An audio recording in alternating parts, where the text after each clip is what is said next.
Good afternoon. We are the Group 9 and we here to report to all of you what is the Riders of the Sulusi. So, Riders of the Sulusi. Ito ay about sa pamimirata.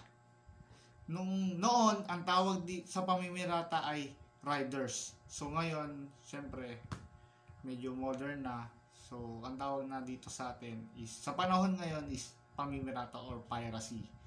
So, sino nga ba yung namimirata sa Sulusi? Which is, ito yung mga Moros. Yung mga tatlo sila tatlo silang Moros or group, pero nung nagsama sila tinawag na silang Moros. So mamaya na natin pag-usapan yon. So saan nga ba sila namimirata? Namimirata sila sa part ng Southeast Asian, pero hindi sa lahat ng bansa doon. Pili lang, like una Philippines, Singapore, Indonesia, and Cambodia.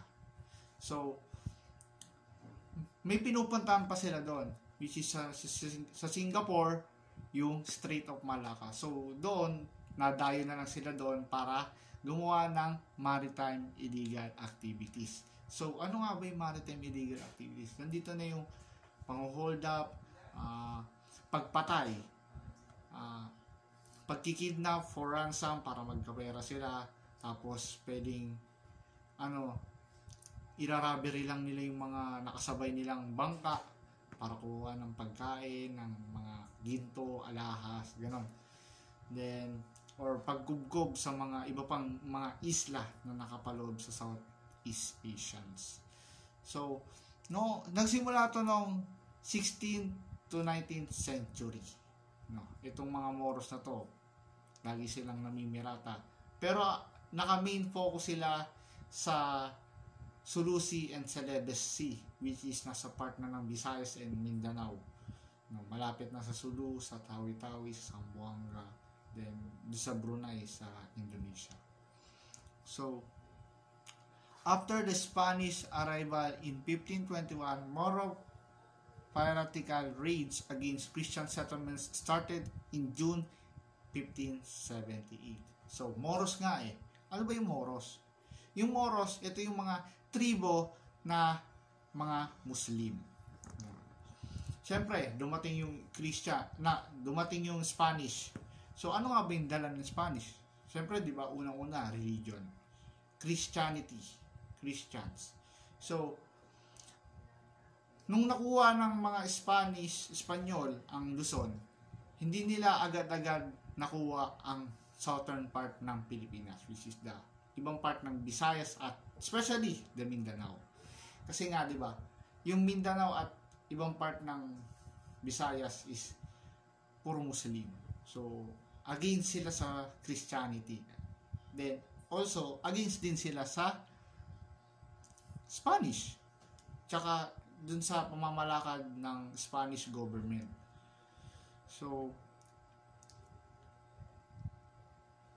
doon na nagsimula yung Spanish-Moro conflict or Spanish-Moro war na tinatawag na, yun nga, pag may nakita yung mga Moros na Spanish, matik, bibirahin nila yon, maghahamon sila ng gera, ng away, agad-agad, ora mismo. Kasi hindi naman sila natatakot Kumbaga, sabihin natin, lugar namin to dayo lang kayo, kayang-kaya namin kayo.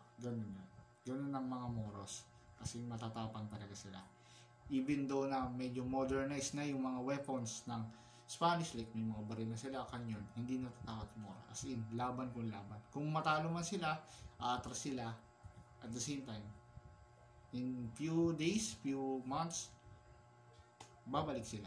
Lalaban ulit sila. So, the documentary about Riders of Sulu.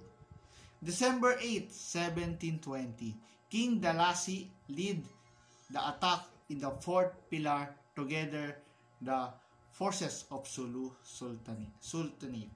Okay. Pull na ako. So, etong na to, pag-atake na to, ano nga ba yung fourth pillar? Yung fourth pillar, para siyang maliit na intramuros. Malalaking wall niya, as in walled base siya. Pero hindi siya city, di ba? Intramuros, walled city. Siya, walled barracks. Kasi yung loob niya, as in, kampo talaga ng sundalo ng Espanyol. Nagtayo kasi ang Espanyol or Spanish ng fort doon, ng base doon, kasi nga, doon nga nalaman nila na maraming piracy na nagaganap doon. Kumbaga gusto lang nilang payapain yung lugar na yan. Pero, nung dumating sila doon at nakapagpatayo ng Fort Pilar, si King Dalasi ay nagplano na atakihin ang Fort Pilar kasama ang buong sultanato ng Sulu. At the same time, sumama rin ang mga Moros. Yung Moros, kasama na doon yung tatlong grupo na mamaya pag-uusapan natin. December 8, 1720, inatake nila ang Fort Pilar. Maraming namatay, lalo na sa part ng mga Moros at Sulu Sultanate. Kasi syempre, ang taas ng wall, tapos binabaril lang sila, kinakanyon-kanyon lang sila ng mga Spanish. Sila, ang gamit lang nila is espada, sibat, shield. Pero wala, hindi pa rin talaga nila nakuha or nakubkob yung mismong Fort Pilar. Hanggang ngayon, yung Fort Pilar nandun pa rin. Magtayo pa rin, kumbaga, ginawa na lang siyang tourist attraction. Pero nandun, matindig pa din yung Fort Pilar. Yung Fort Pilar matatagpuan natin sa part ng Zamboanga. Malapit na siya sa mismong dagat talaga. Then, nakaharap siya, yung Fort Pilar sa Tawi-Tawi or tsaka sa Hulo. No. Ito, yung tribes. Yung tribo na nakapaloob sa Moros. Tatlo sila. Dabalangingi Samal, Dailanus, at Tausug. So, ano nga ba yung Balangingi Samal tribe? Sila yung matatagpuan natin sa Zamboanga. As in, sa Zamboanga na sila. Kumbaga, meron na silang connection or nakakapag-spy na sila kung paano nila aatakihin yung Fort Pilar na nasa mismong Zamboanga din. So, Dailanus, sila yung mga halo sila mga Maranao at Maguindanawon. Relative sila doon. Kumbaga, kalahi nila, kamag-anak nila. Then, they are also known as Iranun. Then, the Tausug, the third one is the Tausug tribe, the dominant ethnic group in the Sulu archipelago. They are sailors, fur divers, and traders. So, sa tatlong to, yun nga, katulad ng yung Tausug, makikita pala siya or matatagpuan yung ibang mga Tausug tribe sa Cotabato City.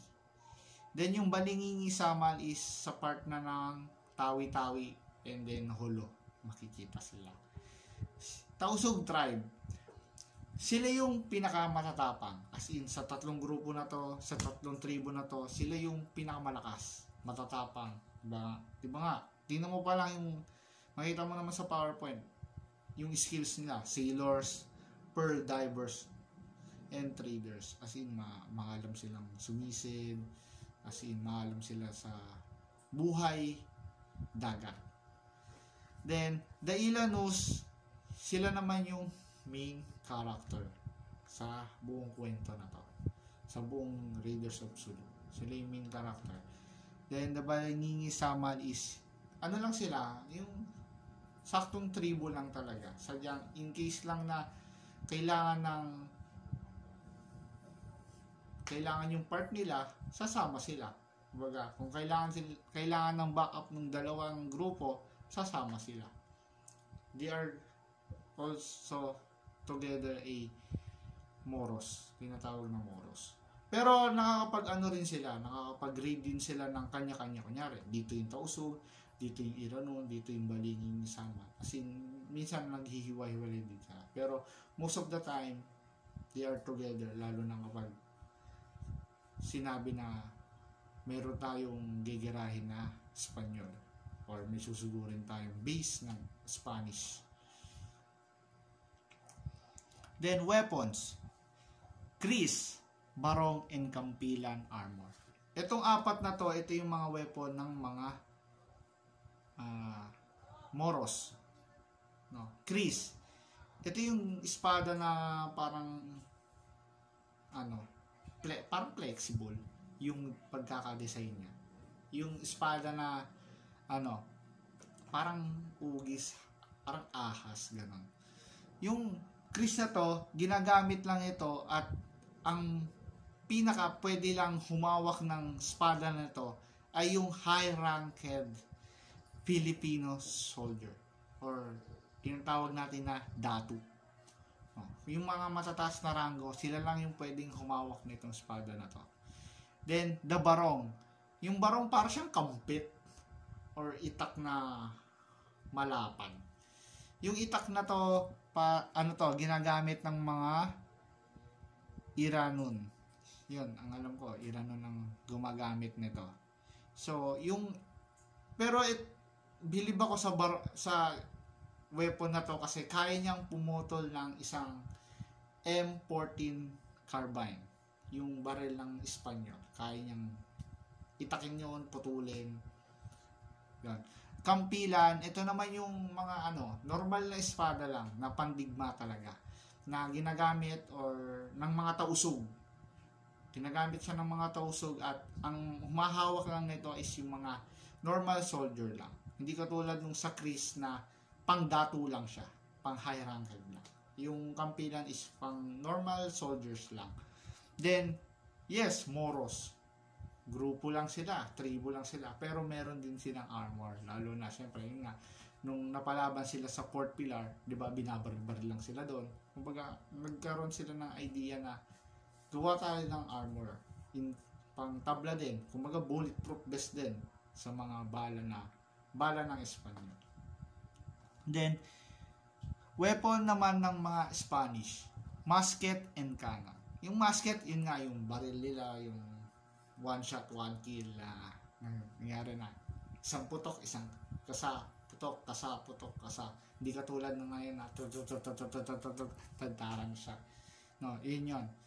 At the same time, yun nga, yung M14 carbine na baril din nila na kayang hatiin sa gitna ng barong na kutsilyo.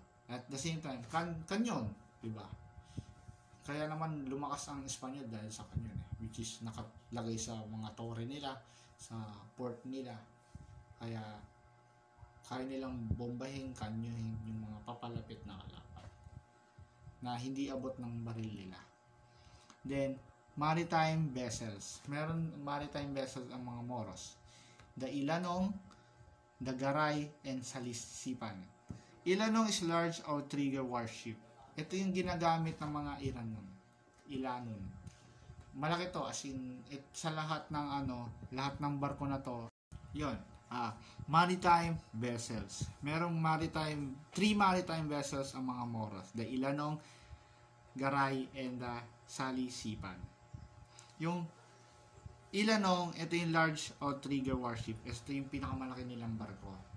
Yung Garay, ito na yung fast attack boat or siya yung pinaka nasa unahan ng mismong fleet ng mga Moros. At the same time, ito yung ginagamit nila para habulin yung mga patakas na kalaban, ganun. Then Salisipan, canoe shape boat. Ito naman yung malapad na barko nila na bangka na doon nakapwesto lahat ng mga susugod na soldier. Kumbaga, ito yung marami siyang pwedeng isakay ng mga tao.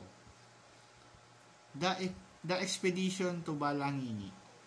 Etong expedition to Balangini, medyo malawak to pero maganda. So, paano nga ba nagkaroon ng expedition to Balangini? Una yan kasi nagkaroon ng balita na ang China at India ay gustong mag-trade. Gusto nila mag-trade. At the same time, naalaman ng Spanish yun at gusto nilang sumama. Pero, yun nga, di ba, yung tausug is traders din sila. Gusto din nila makipag-trade. Kaso, ang gusto ng Spanish, once na nakipag-trade sila, gusto din nilang isama yung Christianity. Kumbaga, gusto nila, once na nag-trade sila, dapat kiligin din ng mga iba pang traders yung Christianity, which is yun ang ayaw ng mga Tausug. So ang nangyari, nagkaroon ng balita ang Spanish na pwede nilang lusubin yung Balangin, which is isa sa mga main base ng mga Moros. Isla lang yun isla.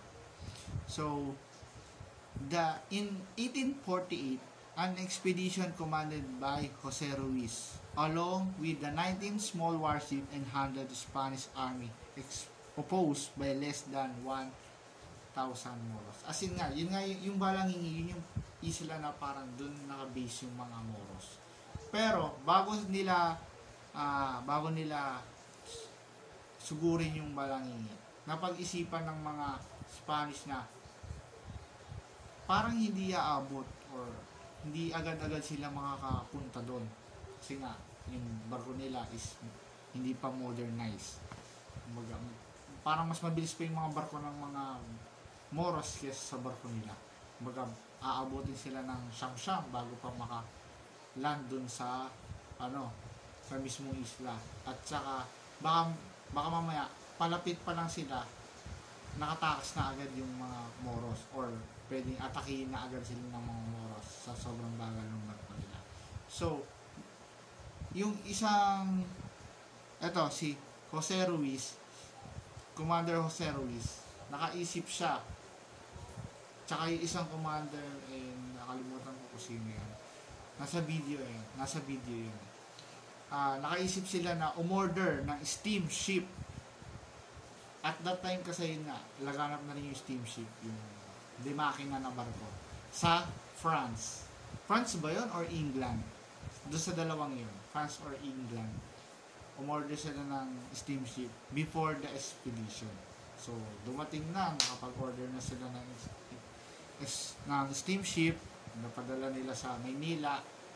So, doon na nagsimula ang expedition to Balangin. Yung steamship na yon, puno siya ng kanyon sa gilid. Kaya, nung dumating sila sa mismong isla, may fort din doon na ginawa ang mga Moros. Ginawa nila doon, bago nila sinugod as in, or spread out yung mga soldiers nila, binombahan muna nila ng binombahan or nag-fire support muna sila doon sa mismong isla. Then, pagka-fire support, doon na sumugod yung mga Espanyol. At, ang daming namatay sa part ng Moros. As in, parang hundreds na lang yata yung natira. Ang daming namatay. At the same time, ang dami ding napakawalan ng mga ikinulong or bihag ng mga Moros. Then, ang dami ding nasira ng mga barko ng mga Moros. But,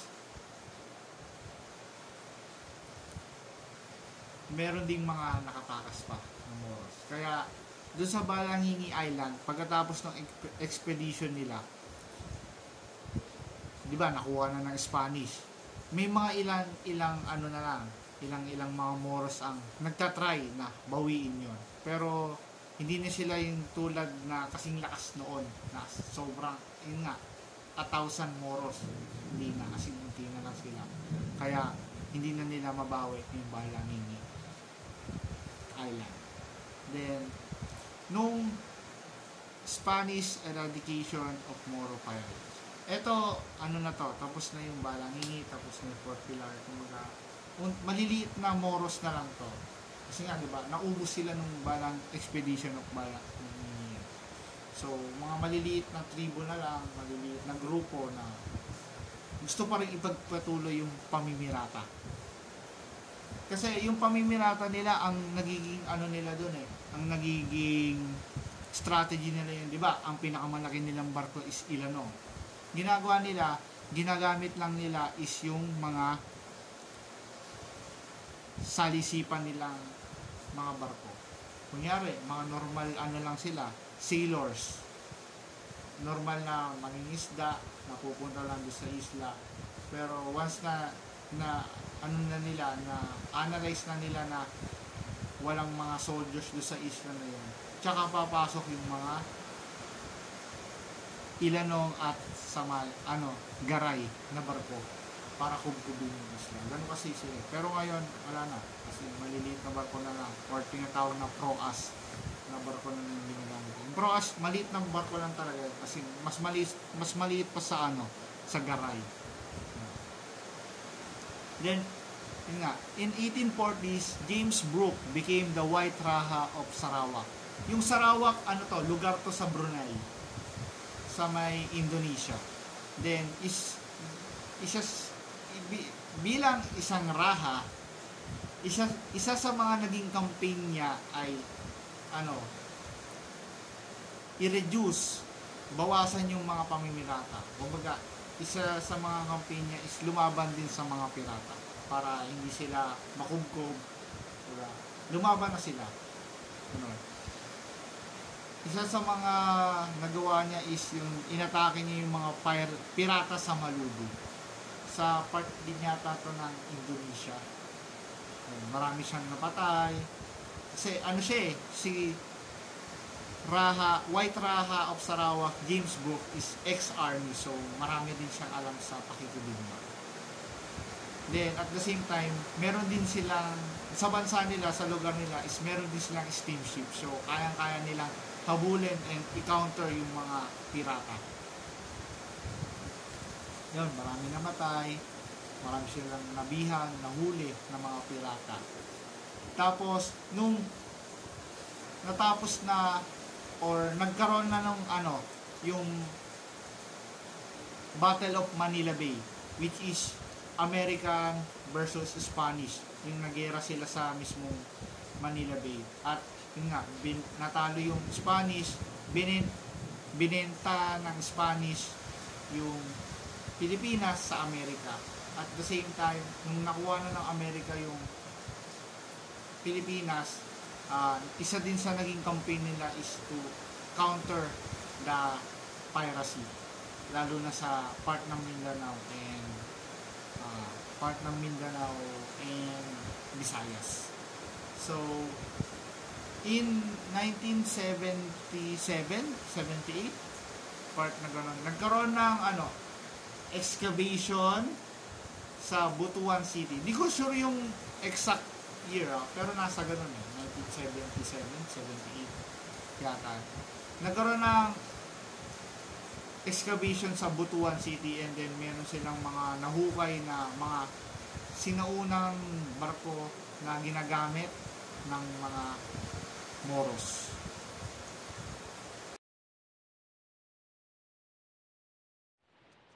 In 16th to 19th centuries, pirates or raiders arrived at the Sulu Sea and took it over along with the Celebes Sea. And after the Spanish arrived in 1521, Moro piratical raids against Christian settlements started in 1578. In the 8th of December 1720, King Dalasi led an attack in the Fort Pillar with the forces of Sulu Sultanates. There are three different tribes of raiders: the Balingingi Samal tribe, the Ilanuns, and the Tausug tribe.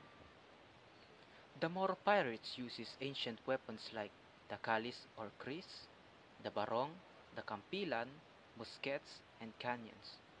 They also uses ships like the Ilanon, the Garay, and the Salisipan. In 1840, the Raha of Sarawak or James Brooke led a series of attacks against the Moro pirates, and in 1848, Jose Ruiz led an expedition to oppose the Moros. But despite all of this effort, the piracy in Sulu Sea still persisted until the early 1900s. Para po sa references about sa documentary po ng Raiders of Sulu. Yung Raiders of Sulu, produce po siya ng Octree Film Singapore at dinirect po ni Edsman Outman. Tinelevise po siya internationally by the Looking Glass International through Discovery Channel and History Channel for 2000 sa Asia noong 2008. Ang ilan po sa mga tao na nag-contribute sa documentary na ito ay sina Aisel Gloria Estrada, which is an art historian sa Zamboanga po, Tapos si Dr. Samuel Caytan, National Historical Institute, o nagtatrabaho siya sa National Historical Institute. Tapos si Ma'am Barbara Andaya, which is a historian po siya sa National University of Singapore. Si Julius Bautista, which is an historian din po sa National University of Singapore. And then si Ma'am Margareta D. Cuangco, which is nag-aral po siya ng history sa University of Santo Tomas.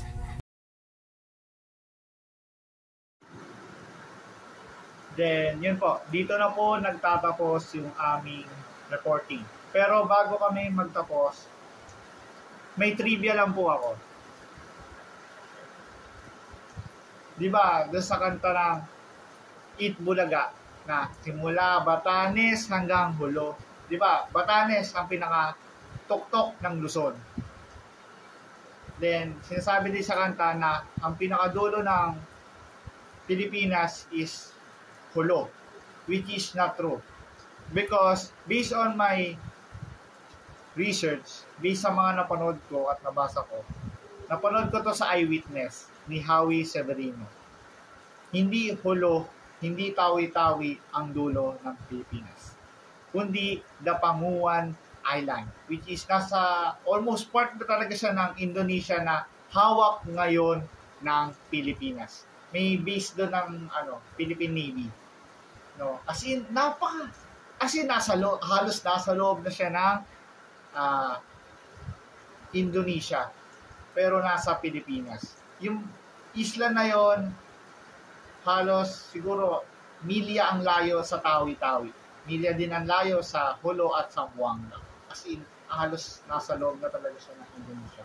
Kaya, nakuha yun ng Pilipinas kasi gawa ng doon kasi bumabase yung mga Moros, mga pirata na mga years later, yun, nakubkub na rin siya ng mga Philippine Navy. At the same time, may mga tao na rin na nakatira doon, mga locals. Kaya nagiging na rin siya, community na rin. Yun na po.